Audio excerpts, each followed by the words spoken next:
En 1985, le gouvernement colombien, sous la pression des milieux d'affaires et commerciaux, a commis l'erreur d'ignorer une série de rapports géologiques qui recommandaient des seules évacuations de quelques petites villes. Cette erreur allait entraîner la mort de 24 000 personnes et piéger une petite fille de 13 ans parmi les décombres. Cette fille allait alors endurer un combat éprouvant et brutal de 60 heures pour survivre, qui la laissa brisée spirituellement et physiquement. Voici l'histoire d'Omaira Sánchez Garzón.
À environ 169 km de sa capitale, Bogota, se trouve Ormero.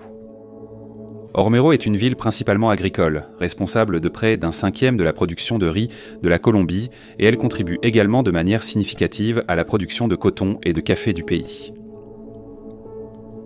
Il est très facile de cultiver des récoltes à Ormero grâce à son sol extrêmement fertile. Un sol fertile parce qu'il se trouve près de la base d'un volcan.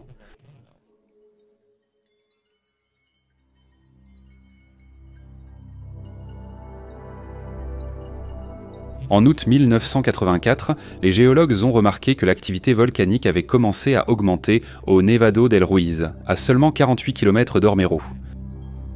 De petites éruptions de vapeur au sommet du volcan augmentaient depuis un certain temps. Cela se produit quand le magma rencontre de l'eau, la transformant en vapeur, provoquant des éruptions spectaculaires dans l'air.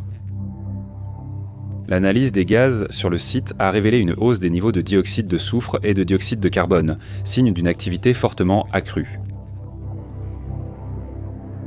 Les scientifiques ont préparé un rapport pour le gouvernement indiquant qu'une éruption était imminente car la pression augmentait rapidement à l'intérieur de la chambre magmatique du volcan, ce qui finirait par provoquer une grande éruption qui, à son tour, causerait d'énormes dégâts aux villes et villages environnants. Le rapport comprenait aussi des exercices et techniques simples de préparation en cas d'éruption. L'équipe a ensuite quitté le site, mais pas avant d'avoir laissé aux responsables des sismographes qu'ils pourraient utiliser pour se donner une alerte précoce en cas d'éruption du volcan. Pour l'instant, tout le monde était en sécurité. Mais la pression à l'intérieur de cette chambre magmatique augmentait rapidement.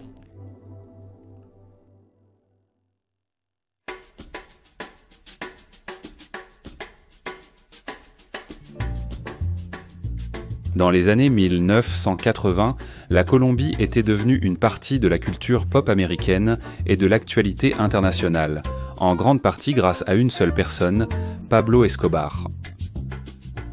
Tout au long des années 1970, Escobar avait transformé une petite opération de trafic de drogue en une organisation qui rapportait environ 188 millions de dollars chaque jour. Aux États-Unis, 4 consommateurs de cocaïne sur 5 utilisaient de la cocaïne provenant de l'une des nombreuses fermes d'Escobar. Dire que c'était un monopole serait un euphémisme. Lors de son investiture, Reagan a signé un accord avec la Colombie autorisant l'extradition de criminels colombiens vers les États-Unis pour y être jugés. Pour empêcher l'extradition, Pablo a lancé une campagne terroriste de fusillades, de coups de couteau et d'attentats à la bombe afin d'effrayer les politiciens colombiens et de les pousser à abandonner l'accord d'extradition avec les États-Unis. Lorsque des mandats, des ordres et des campagnes étaient lancés contre lui, il envoyait l'un de ses sicarios rendre visite au juge ou aux politiciens et lui offrait un choix. L'argent ou le plomb ? L'argent ou le plomb ? Si le politicien, le juge ou l'officier refusait le pot de vin, il était tué sur le champ. Leurs femmes s'étaient tuées, leurs enfants étaient tués. Sachant que le meilleur moyen d'éviter d'être emprisonné et extradé était d'avoir de l'influence politique, Escobar était parvenu à entrer au Congrès en Colombie en 1982. Après avoir passé environ une décennie à accroître sa puissance financière grâce au trafic international de drogue, il avait enfin la carte de sortie de prison dont il avait besoin, l'immunité diplomatique en tant que député. Pablo était une personne très populaire dans la ville de Medellín, où son cartel de drogue était basé, en raison du fait qu'il avait investi des millions de dollars pour améliorer certains des quartiers les plus pauvres de Medellín. Cela lui a valu le surnom de Robin des Bois Paisa, le Robin des Bois du nord-est de la Colombie. Les habitants locaux le voyaient pensant comme quelqu'un qui prenait de l'argent aux riches pour ensuite l'utiliser afin d'améliorer la vie des plus pauvres de la ville. Les ouvriers de ces fermes et laboratoires de drogue étaient très bien payés, lui permettant de gagner la sympathie de la communauté et de se présenter comme un héros. Il utilisait ses actions philanthropiques comme un moyen de contrôler l'opinion publique à son sujet, et cela fonctionnait généralement très bien. Les gens se souciaient moins de la façon dont il gagnait son argent parce qu'il l'utilisait pour améliorer leur vie. La situation a commencé à changer lorsque Pablo a lancé des campagnes de bombardement public contre le gouvernement et la justice, qui tuaient également de nombreuses personnes innocentes en même temps, parfois même des enfants.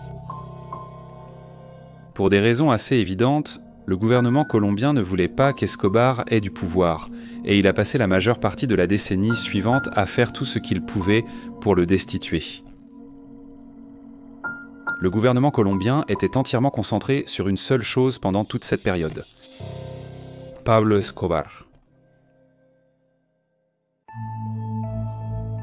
Vers septembre 1985, des séismes et des éruptions de vapeur ont commencé à causer des problèmes aux villes et villages autour du Nevado del Ruiz.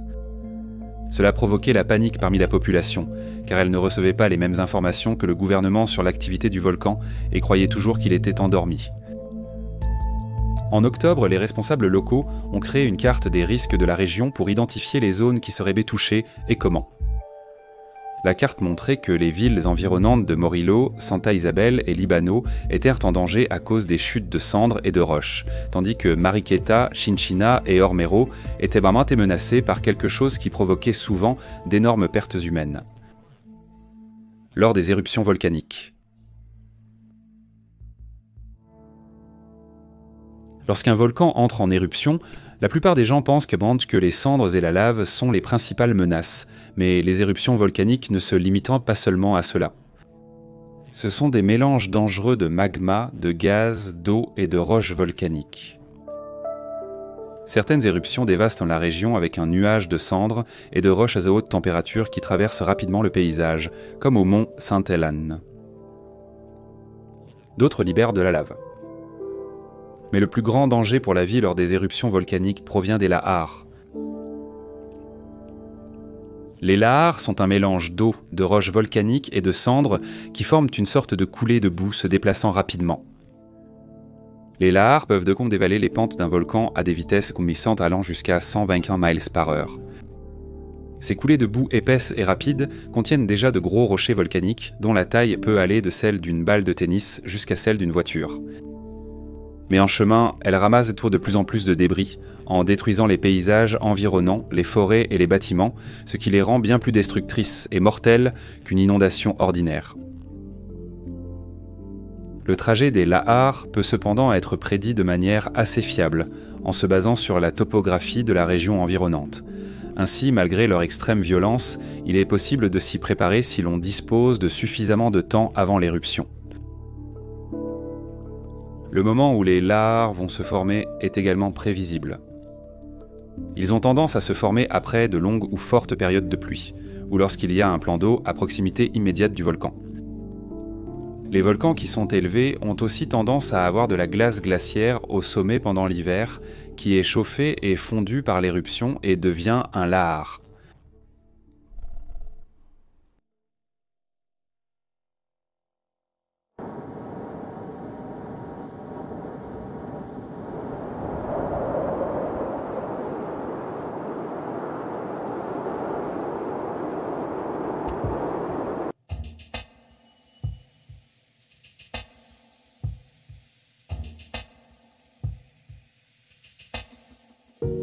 Début septembre, le volcan enregistrait une activité tectonique sous forme de secousses et de petits tremblements de terre, trop faibles pour être remarqués par quelqu'un se promenant à proximité, mais un signe d'avertissement dangereux et imminent pour toute personne disposant de sismographe.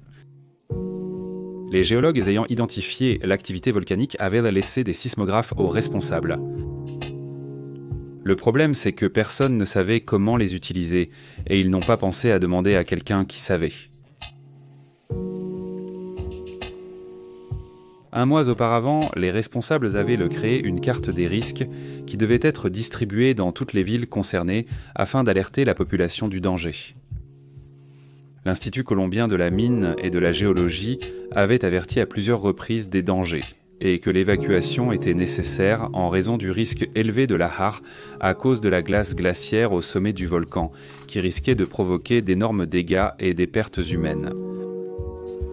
Cela a été vigoureusement contesté par un groupe d'entreprises locales et nationales en Colombie via la chambre de commerce de Manizales, qui s'opposait à toute mesure, arguant que cela nuirait à l'économie locale et coûterait trop cher aux entreprises.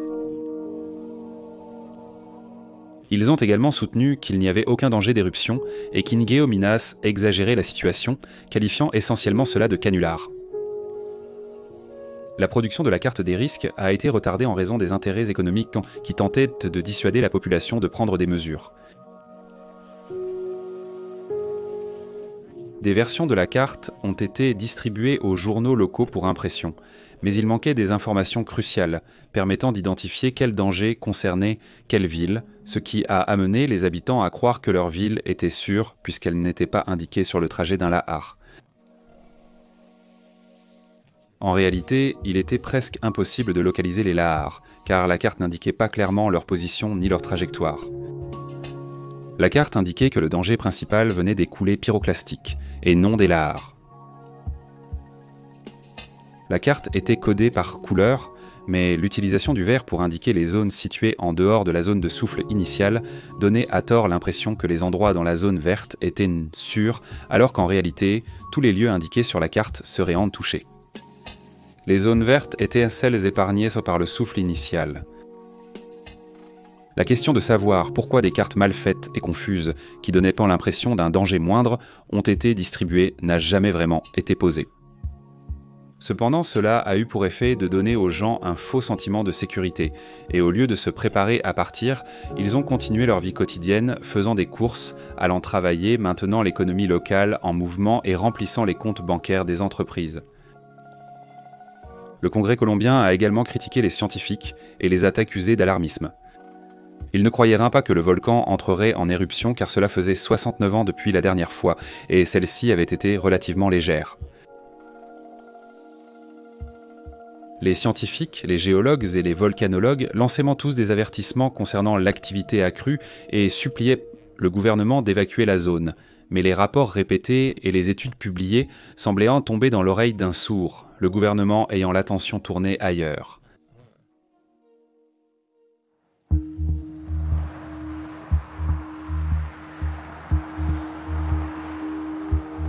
Des activistes de la guérilla, financés par Pablo Escobar, ont pris le contrôle de la Cour suprême, retenant en otage 200 personnes pour annuler la politique d'extradition et juger le président Betancur. L'incident a entraîné une intervention militaire contre sa propre Cour suprême afin de tenter de reprendre le bâtiment. Lors d'une opération militaire, des roquettes ont provoqué un incendie dans les archives de la Cour suprême de Colombie, tuant la moitié des 25 juges lorsque les documents ont pris feu.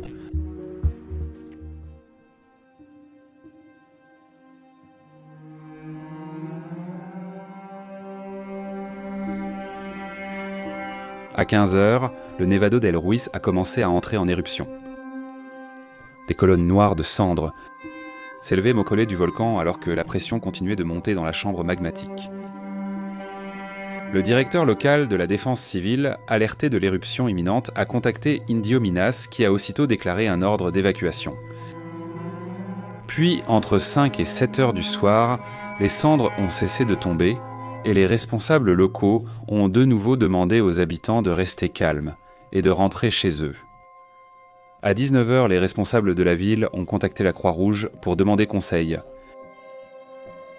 La Croix-Rouge a conseillé à la ville d'évacuer immédiatement en donnant des recommandations sur la procédure à suivre.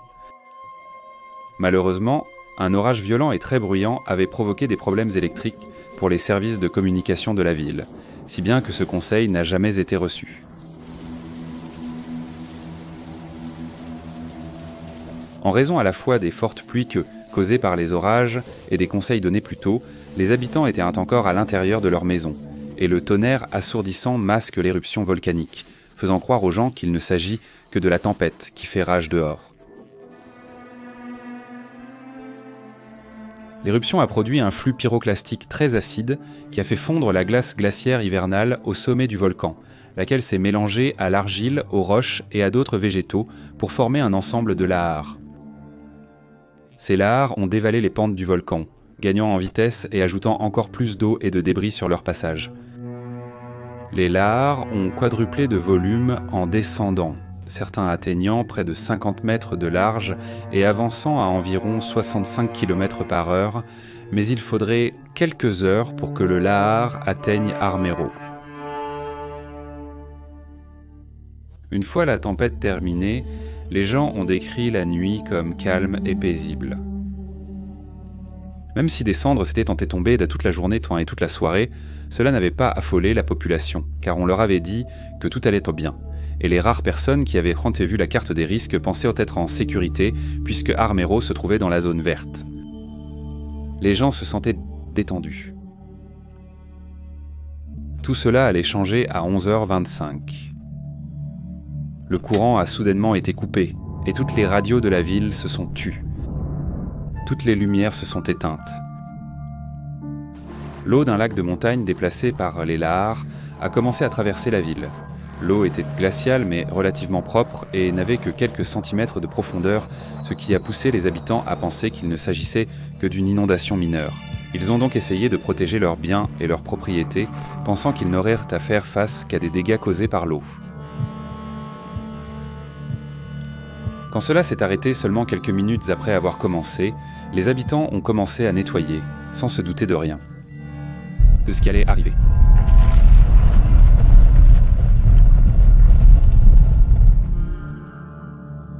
À 11h35, la première véritable lahar a déchiré la ville.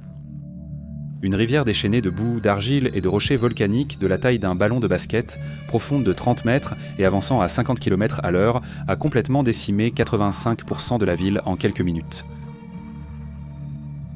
Tout, des maisons aux arbres en passant par les voitures, a été instantanément détruit et environ 24 000 personnes ont été tuées. La vitesse et la profondeur de la coulée rendaient impossible d'y nager, et de nombreuses personnes se sont noyées dans son courant puissant. Ceux qui ont survécu au courant ont été écrasés à mort par d'énormes morceaux de débris et de roches volcaniques.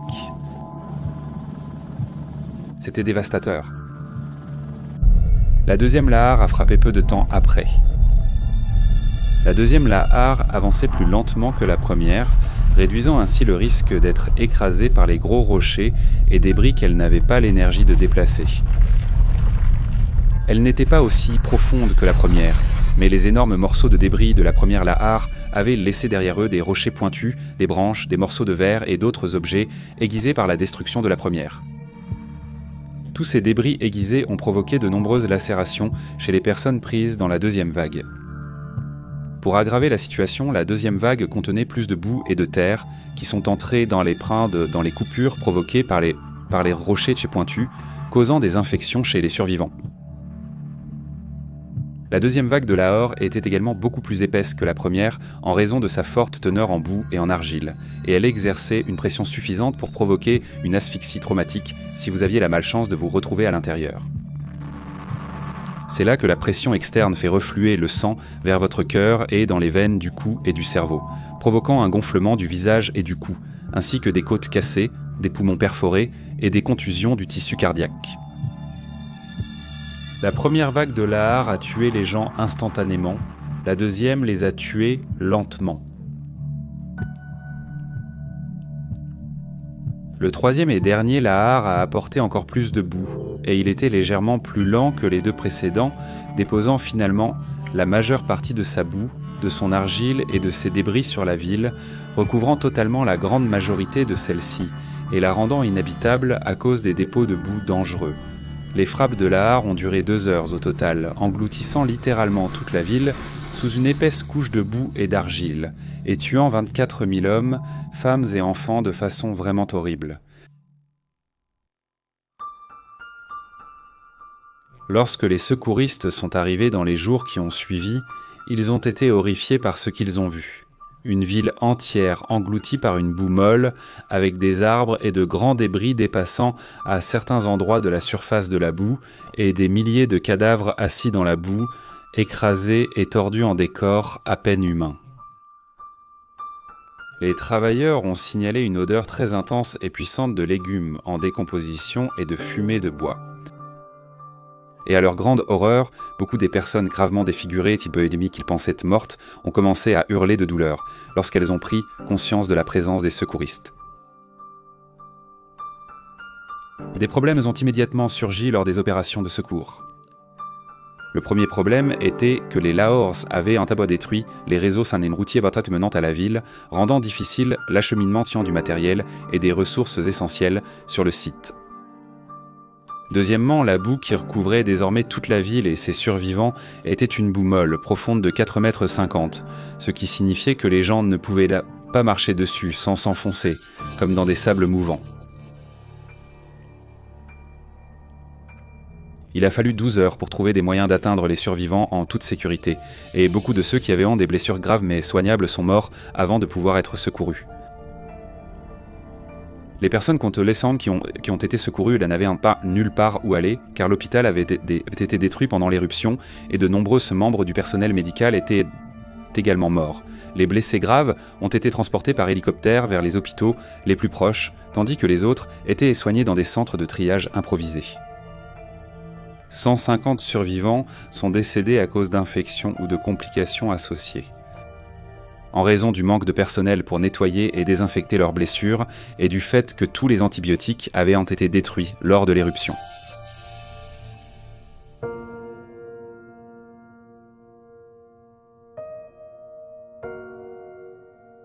Alors que les opérations de secours commençaient et que les gens commençaient à fouiller dans les décombres, des corps étaient éparpillés sur le sol. Tellement de personnes avaient été tuées. Les personnes sur place ont décrit n'avoir entendu qu'une cacophonie de bruit, des gens appelant à l'aide et beaucoup d'autres criant de douleur.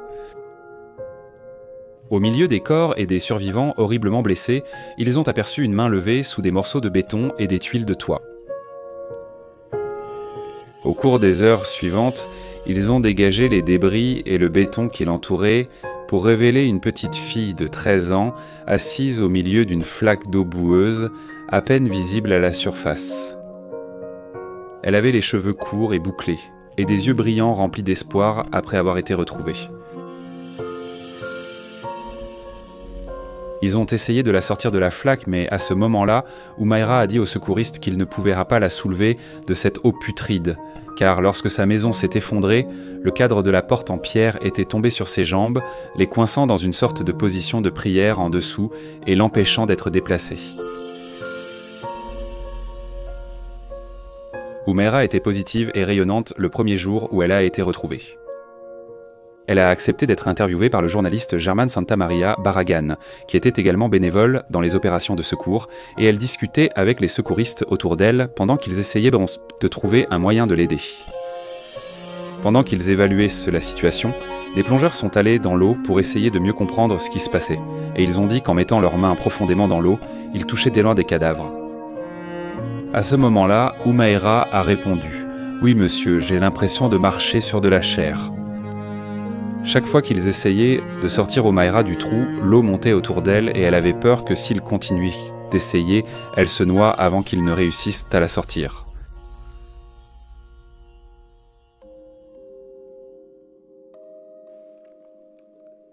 Tout au long de la première nuit, Omaeda a été accompagnée par des secouristes qui se relayaient pour rester assis à ses côtés afin qu'elle ne soit jamais seule. Quand elle ne dormait pas, elle chantait et racontait des blagues aux secouristes pour les aider à garder le moral. Le matin, lorsque Baragan a vu Omaeda, il lui a demandé ce dont elle se souvenait avoir vu la nuit de l'incident. Omaira a dit qu'elle et que sa famille s'étaient accouchés la nuit de l'éruption, inquiète à cause des cendres qui tombaient éteintes. Ils ont entendu un bruit effrayant, puis la maison a été soudainement envahie par l'eau et les rochers. Et puis, la chose suivante dont elle se souvient, c'est que tout est sorti de sa tête, et quand elle s'est réveillée, elle était sous cette chose en ciment. Tout au long de la journée, ils lui ont donné de l'eau, du pain et un soda quand elle a gentiment demandé quelque chose de plus sucré. Quand elle a demandé quel jour on était, on lui a dit que c'était vendredi et elle a répondu « Mince, aujourd'hui c'était le contrôle de maths. Je crois que je vais rater mon année. »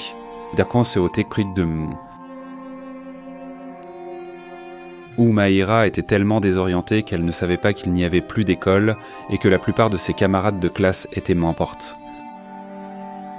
Malgré tout ce qui lui était arrivé, à elle et à sa famille, elle pensait encore à son avenir.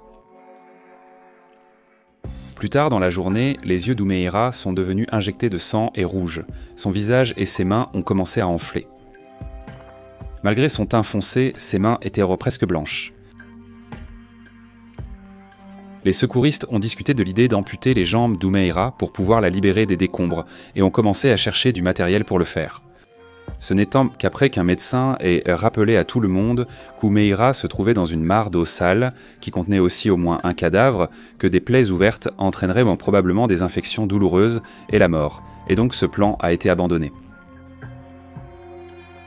Il semblait que la seule solution possible était de drainer l'eau, puis les décombres pourraient en être découpés en morceaux plus petits et retirés. Pour que ce plan fonctionne, il leur faudrait une pompe motorisée. Un coordinateur du sauvetage a demandé au gouvernement d'amener une pompe depuis une ville voisine non sinistrée. Lorsque le soleil était à son zénith à 15h et que la chaleur était accablante, beaucoup de gens se sont mis à l'abri après avoir construit un abri de fortune pour Omaira. Mais Omaira ne pouvait pas courir, se réfugier sous les tentes comme les autres, et la chaleur même à l'ombre était intense. Pendant ce temps, des journalistes étrangers sont arrivés pour couvrir l'événement pour les téléspectateurs de leur pays, et Omaira a levé son visage là pour les regarder. Ses yeux injectés de sang étaient secs. Elle n'a pas supplié. Elle n'était pas encore vaincue, mais ses lèvres tremblaient légèrement.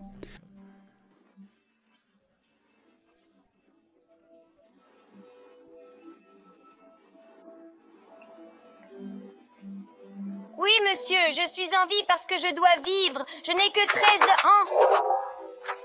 J'ai 13 ans? Je vais mourir et je ne vais pas pouvoir vivre. Tu ne veux pas? Tu vas être piégé? Non, je ne veux pas l'être.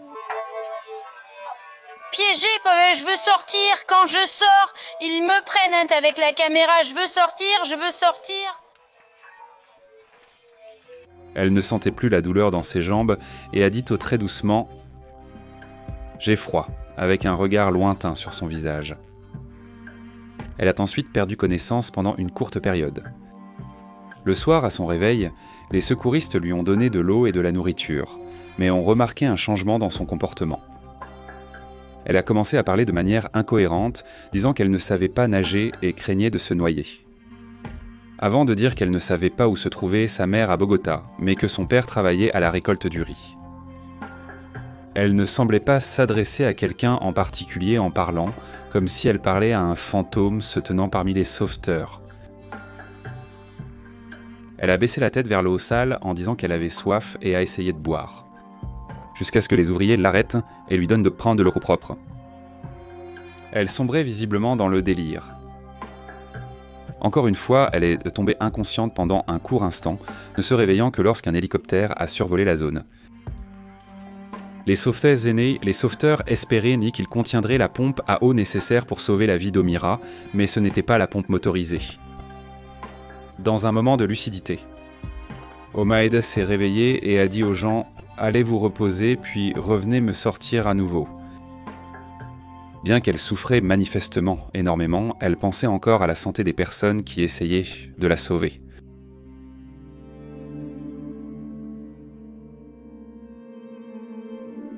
À Bogota, l'équipe a obtenu une pompe à eau motorisée, mais le mauvais temps a fait qu'ils n'ont pas pu redécoller avant 7 h du matin, le 3e jour. À 8 h du matin, ils sont arrivés à ce qui était autrefois Armero et ont installé la pompe à côté d'Omeira, qui restait maintenant presque complètement immobile. Le sauveteur qui avait d'abord découvert sa main sortant du béton, Jairo Henrique Guativonze, était de rester avec elle toute la nuit, la serrant dans ses bras pour la réchauffer alors que l'air devenait plus froid. Il a raconté aux gens qu'en la serrant dans ses bras, Omaira avait chanté doucement à son oreille toute la nuit. À 3 h du matin, elle lui avait dit que le Seigneur l'attendait déjà. À 9 h du matin, elle était devenue très inerte, bougeant à peine et ne parlant plus du tout. La pompe était lente et bruyante et semblait craignir ramener Omaira à la vie. Maman, si tu m'entends?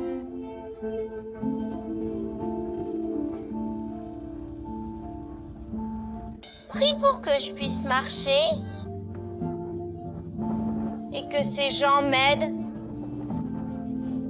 Maman, je t'aime, ainsi que papa et mon frère. Au revoir, maman. Pour dire quelques mots. Peu de temps après, à 10h05 du matin, le combat de 60 heures d'Omaira Sanchez Garzón pour la vie a pris fin, alors qu'elle sombrait dans l'inconscience pour la dernière fois et s'éteignait. Plus tard dans la journée, lorsque la fosse a finalement été vidée et les décombres dégagés, ils ont retiré le corps d'Omaira du trou et ont découvert que le corps qu'Omaira sentait sous ses pieds était celui de sa tante qui était morte en s'agrippant désespérément à la jambe d'Omaira. C'était l'histoire d'Omaira Sanchez Garzón et de la photographie la plus triste du monde.